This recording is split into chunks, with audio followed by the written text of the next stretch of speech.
Recently, in 2011, I moved into a house with my wife, Isabella.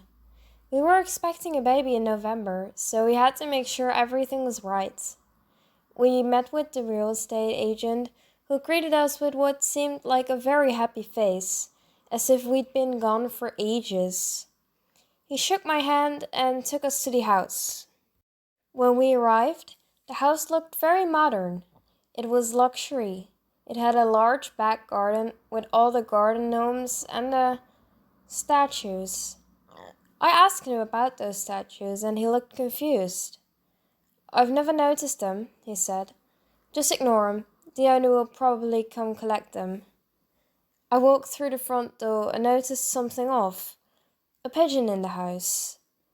It had made a nest in the front room, and now the house looked very disturbing and old. My wife, being a very strange woman, told me that pigeons in the house were a bad omen. We spoke with the estate agent and asked if we can check the other two houses we wanted to look at. As we left the house, I noticed one of the statues had moved its hand from its face. It had a blank expression, but I couldn't look long as the estate agent nudged me to move onward as he came out the door. We walked away and checked the other two houses. The second house looked better. I could actually see into the windows, as the previous one had the blinds down. I could already see a mirror and a golden cup on the sideboard. I had high hopes for this house. We opened the front door and noticed one of the statues in the garden again, but I paid no attention to it. We went upstairs to the master bedroom. My wife sat on the bed and laid on it to test it. She said it was comfy. "I'll buy it," I said. "Oh, sure," the real estate agent said, sounding shocked. I smiled gladly, and we went downstairs. Stupid me, I thought, wanting to buy it without even seeing the downstairs. We went into the front room, and there was a statue of Cupid with a small scythe in its hand. It wasn't moving, it was just there. "Can we get this removed? My wife doesn't like it," I asked. "How about the kitchen?" the agent said, trying to direct the conversation to something else. I saw one of the angel statues in the garden again, hugging another statue. Another angel stood behind them both, playing a harp. "Can we remove all these statues?" I asked.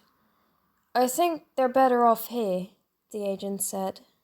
"Ouch! The baby's kicking!" my wife exclaimed. "It's okay. Calm down," I told her. I looked back up to see the statues hugging each other, both standing up. The other statue was looking at us. I looked behind me to see the Cupid statue had moved. I looked back. The angels got closer, as did the Cupid. "What the hell's happening?" I yelled. I turned to find one of the statues right in front of Isabella. It had its eyes fixated on her. I took Isabella by the hand and ran out of the house. I noticed the real estate agent had disappeared, so I shakily dialed his phone number. He didn't respond. We ran into the streets and saw the angels chasing us. I'm now living happily with my wife. She seems to be counting down right now next to me in the rocking chair. I've asked her to stop, but she won't. I guess she's just stressed. We live with my friend Bill. He's a nice guy, but he's a bit odd.